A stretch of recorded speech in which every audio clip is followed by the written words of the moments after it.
Bendiciones a todos, Dios los bendiga. Bueno, antes de concluir nuestros devocionales de esta semana, recordemos que hoy celebramos la muerte de nuestro Señor Jesucristo y el domingo celebraremos la resurrección, el evento más glorioso del cristianismo. Y los invito a que este domingo hagan el esfuerzo por estar reunidos y por celebrar lo que Él nos encargó en su palabra, celebrar la Santa Cena, porque dijo que cada vez que la celebráramos, la muerte y la resurrección de nuestro Señor anunciamos. Así es de que no lo olviden, este domingo tenemos una cita y líbrense de todos los obstáculos, de todos los impedimentos que el enemigo quiera poner. Es el día más glorioso del cristianismo para honrar y glorificar a nuestro Señor Jesucristo. Y volviendo al tema de ayer, nos quedamos en un punto muy importante. Lo que muchas veces cree la gente por doctrinas equivocadas. Una vez salvo, ¿siempre se es salvo? El título de hoy es La batalla de la fe, todos los días. ¿Y por qué? ¿Cómo podría ser mejor, como dice Pedro, no haber conocido nunca el camino de la rectitud? Como dice 2 de Pedro 2:20 al 21. Bueno, desde el 20. Ciertamente, si habiéndose ellos escapado de las contaminaciones del mundo por el conocimiento del Señor y Salvador Jesucristo, enredándose otra vez en ellas, son vencidos, su postrer estado viene a ser peor que el primero, porque mejor les hubiera sido no haber conocido el camino de la justicia, que después de haberlo conocido, volverse atrás del santo mandamiento que les fue dado. Vuelvo a preguntarte, ¿cómo podría ser mejor no haber conocido nunca el camino de la rectitud? Judas responde esto diciendo que ellos están 2 veces muertos en Judas 12 y 13, para las cuales está reservada eternamente la oscuridad de las tinieblas. Una eternidad en la oscuridad de las tinieblas está reservada para ellos. Aquellos que recibieron a Jesús, conocieron su voluntad y aún así se alejaron permanentemente, recibirán el más grande castigo de la segunda muerte. Apocalipsis 2:11 también lo reafirma, Apocalipsis 20:6, Apocalipsis 20:14, Apocalipsis 21:8. Y Jesús describió su tormento en Lucas 12:45 al 48. Escucha muy bien. Dice: mas si aquel siervo dijera en su corazón, mi señor tarda en venir, y comenzare a golpear a los criados y a las criadas, y a comer y a beber, y a embriagarse, vendrá el señor de aquel siervo el día que éste no espere, y a la hora que no sabe, y le castigará duramente, y le pondrá con los infieles. Aquel siervo que, conociendo la voluntad de su señor, no se preparó ni hizo conforme a su voluntad, recibirá muchos azotes. Mas el que sin conocerla hizo cosas dignas de azotes, será azotado poco. Nunca os conocí. En Mateo 7:23, en el último estudio de ayer, vimos el primer grupo de individuos que esperarán escuchar a Jesús decir que entren en el cielo, pero en lugar de eso le oirán decir en Mateo 7:23, nunca os conocí, apartaos de mí, hacedores de maldad. Esto está compuesto por personas que se unen a Jesús únicamente por los beneficios de la salvación, personas que siguen a Jesús al principio, pero su falta de compromiso se revela finalmente, como Judas Iscariote lo hizo. Ezequiel 18:24 dice: mas si el justo se apartare de su justicia y cometiere maldad e hiciere conforme a todas las abominaciones que el impío hizo, ¿vivirá él? Ninguna de las justicias que hizo le serán tenidas en cuenta por su rebelión con que prevaricó, y por el pecado que cometió, por ello morirá. Dios dijo que no recordará la rectitud de ellos, sería como si nunca hubiera sucedido. Esto significa que Él olvidará que alguna vez existió. Es como si nunca hubiera conocido a esa persona. Esa es la razón por la que Jesús les dirá a aquellos que no perseveren hasta el final: nunca os conocí. Él olvidará su rectitud, tan cierto como que perdona y olvida los pecados del recto. Él dice: este es el pacto que haré con ellos. Después de aquellos días, dice el Señor, pondré mis leyes en sus corazones y en sus mentes las escribiré. Y añade en Hebreos 10, 16 y 17: y nunca más me acordaré de sus pecados y transgresiones.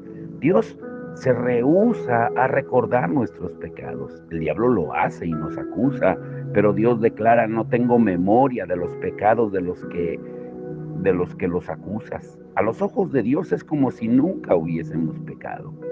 Ahora, número 1, ¿cuál es el punto principal de Judas, como estudiamos el día de ayer? Bueno, resumamos lo que quiso decir Judas. Él nos urgía a pelear intensamente por la fe y describía el foco y la naturaleza de nuestra batalla. El foco está en aquellos que dicen son cristianos, pero solo obedecen a Dios si les conviene a su vida, o nunca fueron creyentes, como en el caso de Judas, o cayeron de la gracia. Cualquiera sea el caso, son impostores, tibios, falsos hermanos, lobos en piel de oveja, sin manchas en la iglesia. Y casi toda voz en el Nuevo Testamento, Jesús, Pablo, Pedro, Judas y el apóstol Juan, advirtieron de aquellos que caerían de la misma manera. ¿Por qué? Porque es la voz del amor hablada a favor de la protección. Y en esto descubrimos la naturaleza de nuestra batalla.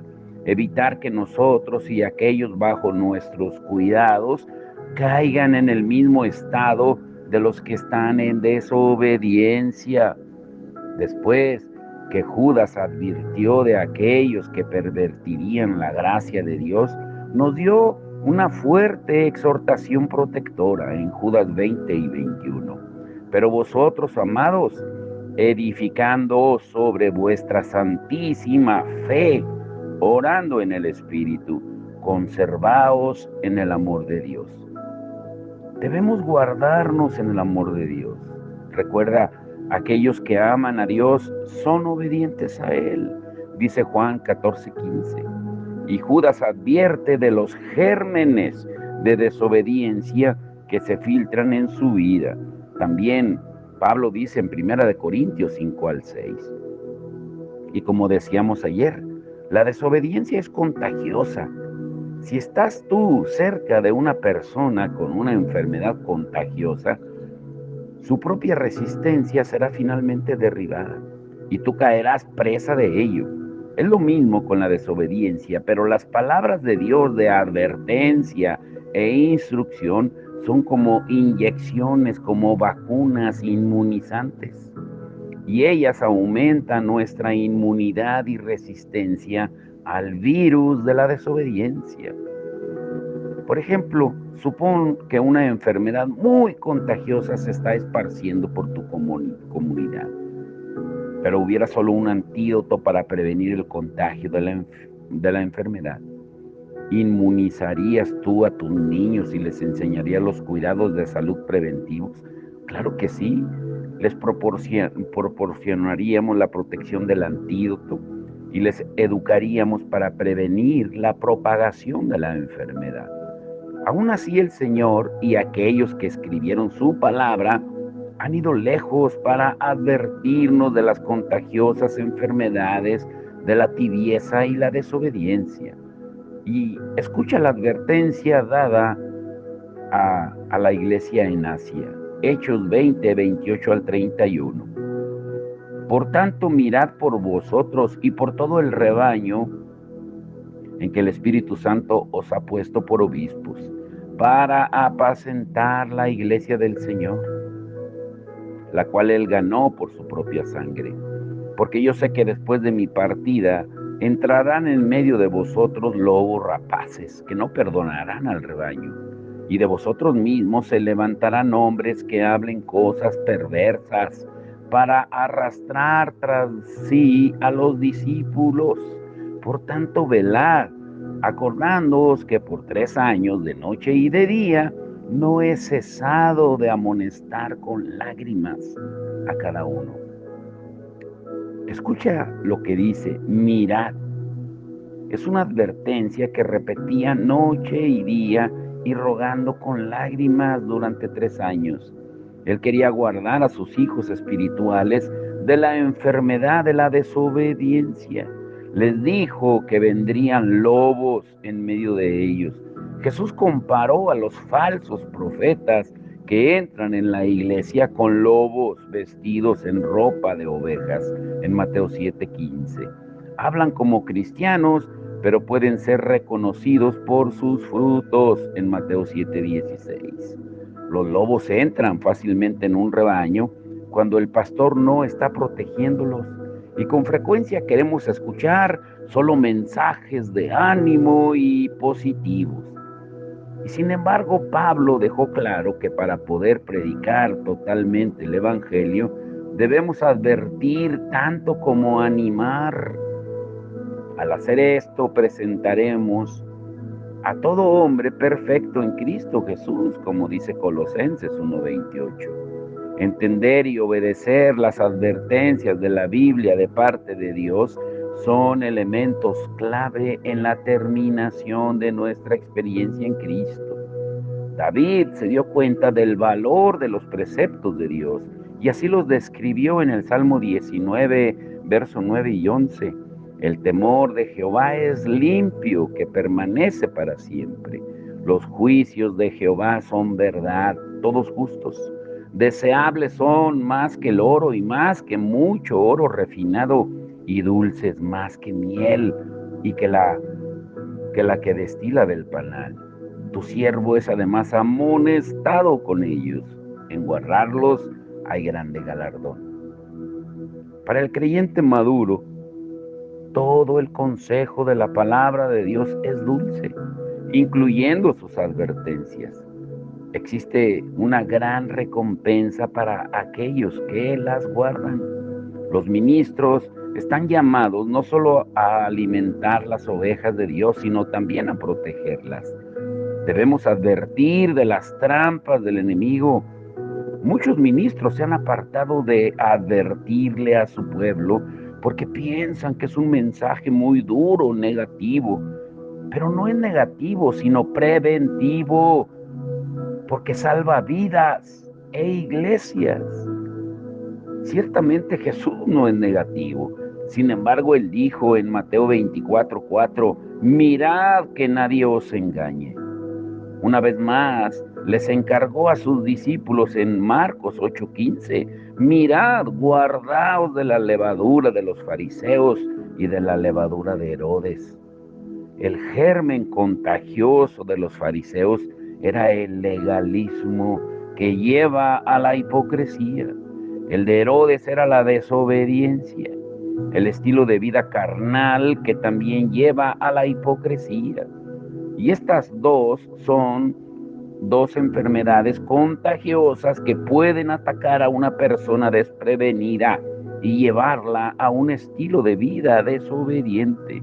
Por eso Pedro nos advirtió en 2 de Pedro 3:17.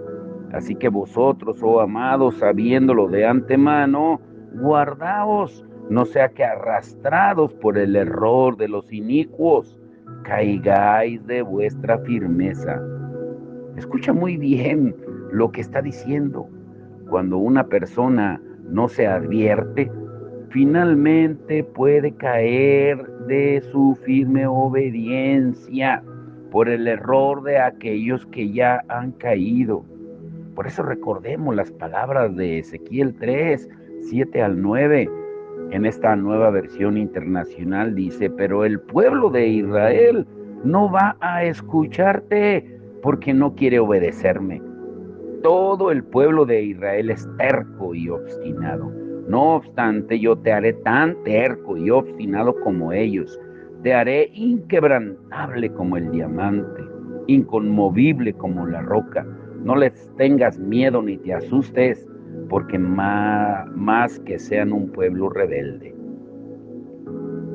Tenemos que aprender que la unción de la palabra de Dios se levantará más fuerte al frente del pueblo endurecido.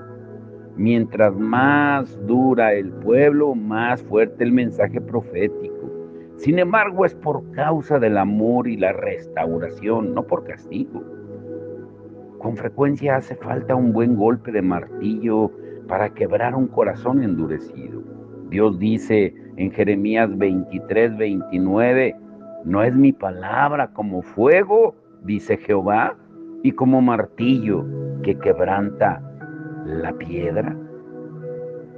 Jesús, escucha bien esto, no va a regresar por una novia tibia que fornica con el mundo.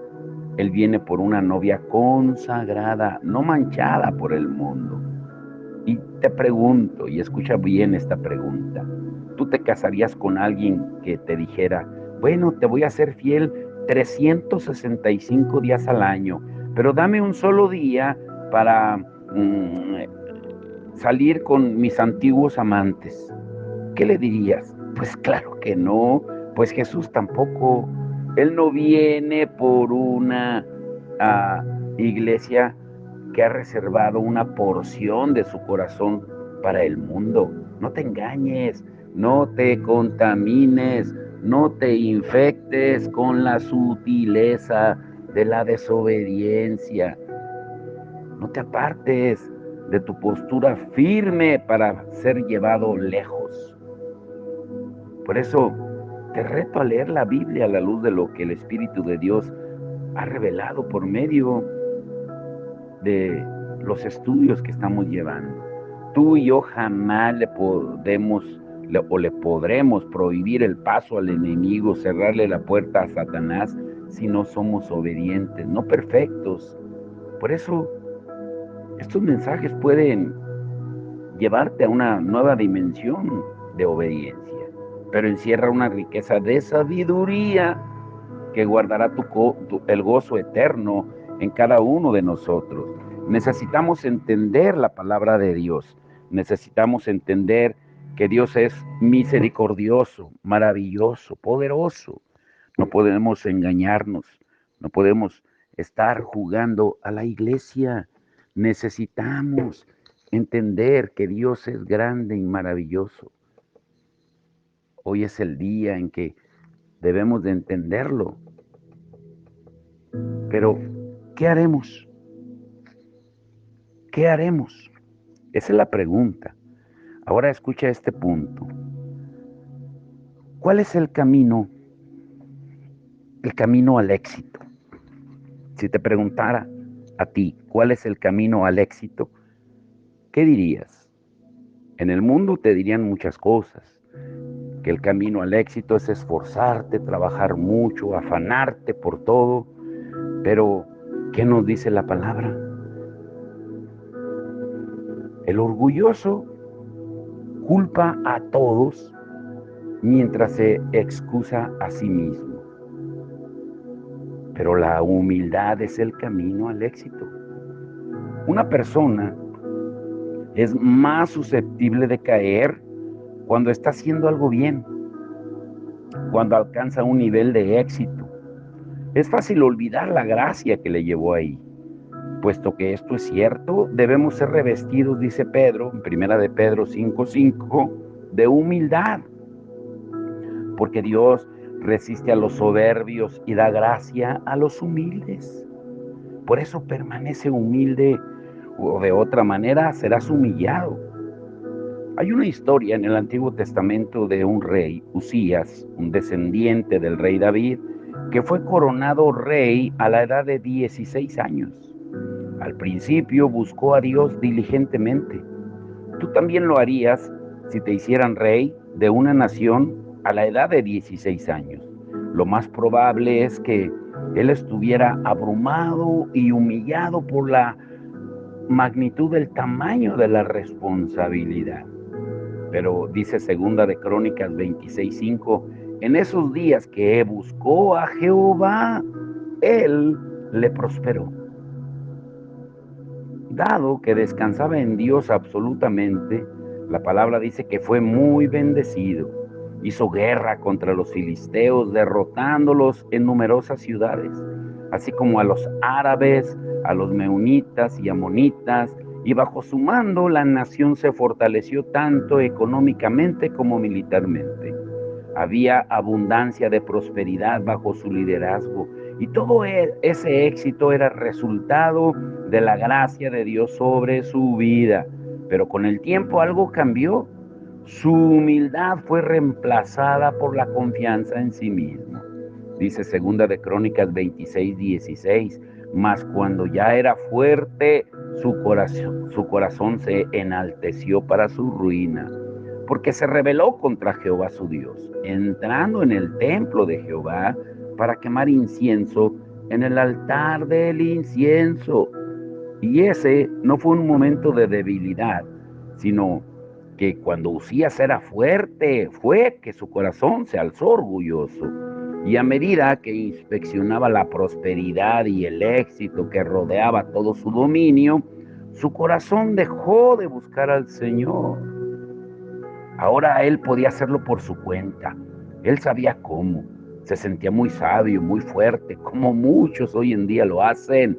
Mientras sus logros aumentaban, él asumió que Dios continuaría bendiciéndolo en todo lo que hiciera, tal como lo hizo cuando él humildemente le buscaba.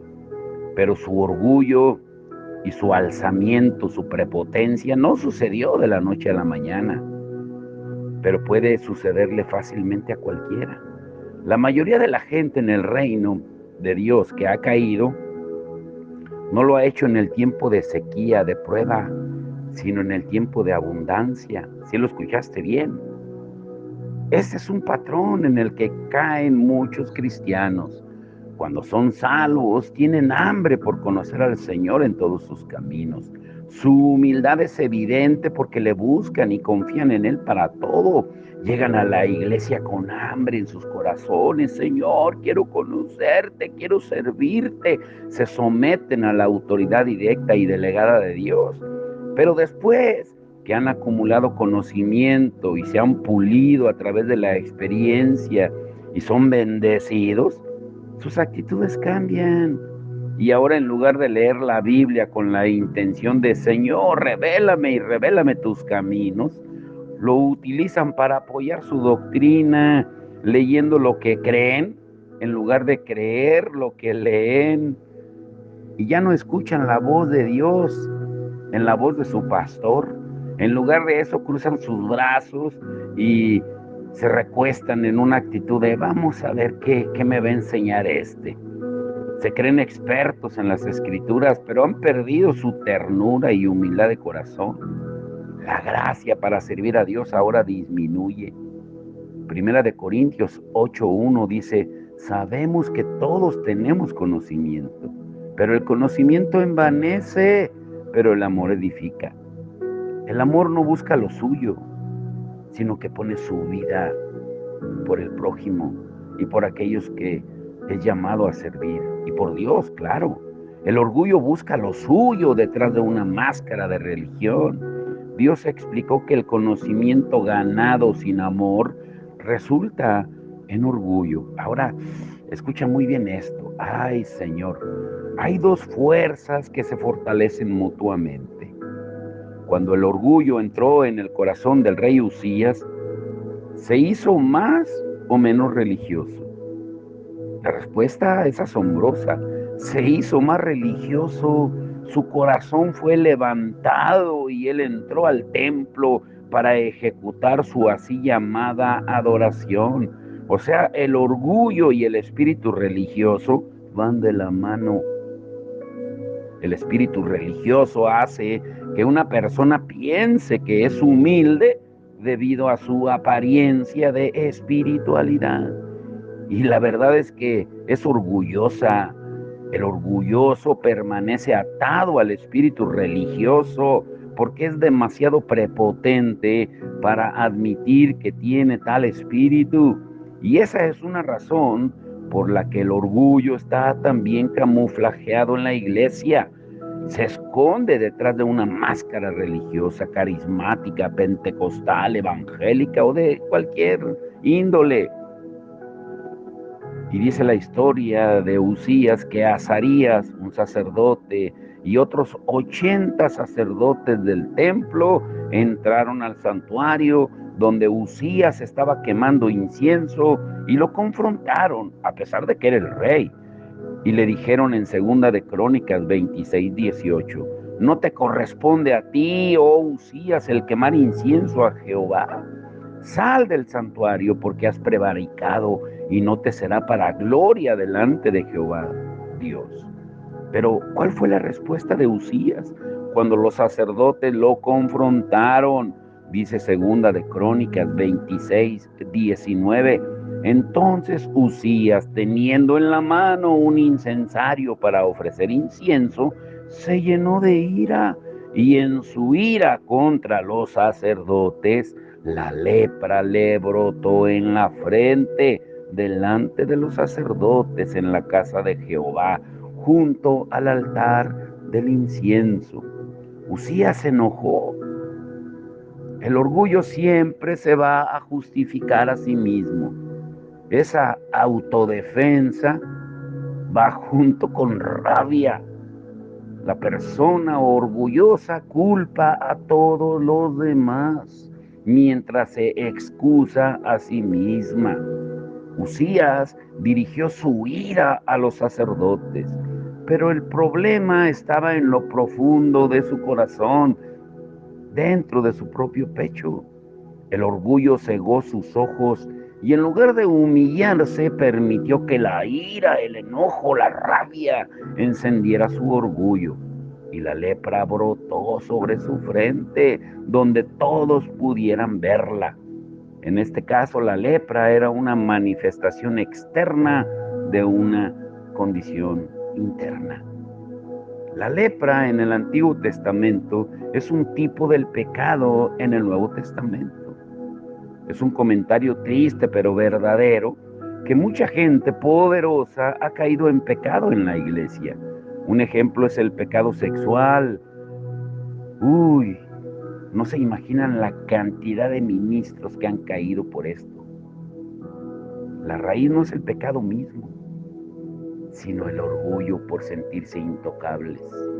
En León hay una iglesia muy grande, donde todos los líderes alrededor del pastor saben que él está en adulterio y en fornicación. Tiene al amante incluso en la iglesia, pero nadie se atreve a confrontarlo. Ahora te quiero dejar con esto. Nuestro enemigo mortal, ¿quién es? Ay, Señor, escucha bien. El orgullo es nuestro enemigo mortal y sutil. Y sin embargo se camuflajea fácilmente. Los orgullosos ignoran su verdadera condición. Es como el mal aliento. Todos alrededor saben que lo tiene, pero el que lo tiene lo ignora o lo niega, porque solo la humildad puede exponerlo. El orgullo es la raíz misma de la rebelión y vemos su influencia desde el principio cuando Lucifer se rebeló contra Dios y Dios describió la condición del corazón de Lucifer, del diablo, en Ezequiel 28, 14 al 17. Tú, querubín grande, protector, yo te puse en el santo monte de Dios. Allí estuviste, en medio de las piedras de fuego te paseabas. Perfecto eras en todos tus caminos, desde el día que fuiste creado hasta que se halló en ti maldad, a causa de la multitud de tus contrataciones.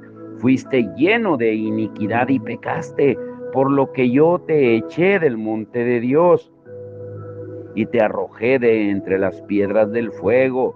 Oh querubín protector, se enalteció tu corazón a causa de tu hermosura, corrompiste tu sabiduría a causa de tu esplendor. todo lo que era y lo que poseía era un regalo de Dios. Sin embargo, en algún punto se olvidó de esto y anheló más. Su corazón se enalteció y quiso imponer su voluntad. Y como resultado del orgullo en su corazón, hizo varias afirmaciones, las cuales comenzaban todas con haré, subiré, en Isaías 14, 12 al 15. O sea, no había humildad dentro de él y fue echado de la presencia de Dios. Ahora escucha esto, te voy a dejar con esto, escucha bien. Dios da gracia al humilde mientras resiste al orgulloso. Tú nunca encontrarás la gracia de Dios en una persona que olvida de dónde viene y a aquel que lo sacó de ahí. Santiago por eso lo dice claramente en Santiago 4, 6 al 7. Pero Él da mayor gracia, por eso dice Dios resiste a los soberbios y da gracia a los humildes. Someteos pues a Dios, resistid al diablo y huirá de vosotros. Si entiendes el texto y el contexto de esta escritura, tú no vas a poder resistir al diablo con orgullo, porque Satanás no puede echar fuera a Satanás. Necesitas la humildad para poder resistir al diablo, para que él huya de ti. Resistimos al diablo con nuestra sumisión a Dios y la única manera es humillándonos. Nuestra humildad y obediencia anuncian la gracia de Dios, que es un arma poderosa contra el diablo. Por eso no olvides el sacrificio que hizo nuestro Señor Jesús hace 2024 años en la cruz del Calvario. Y no olvides la exhortación que dimos al principio de estar unidos este domingo celebrando.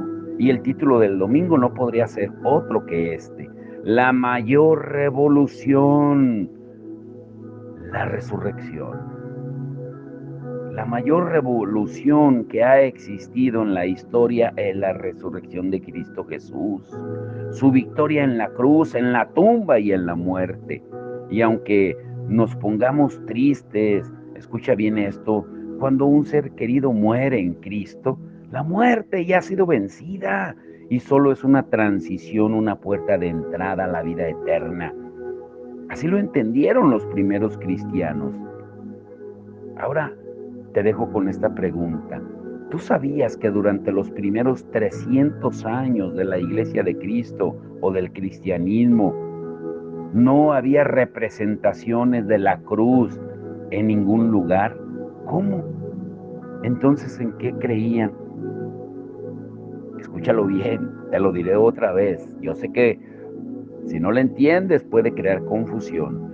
Ustedes sabían que durante los primeros 300 años de la Iglesia de Cristo o del cristianismo no hay representaciones de la cruz en ningún lugar.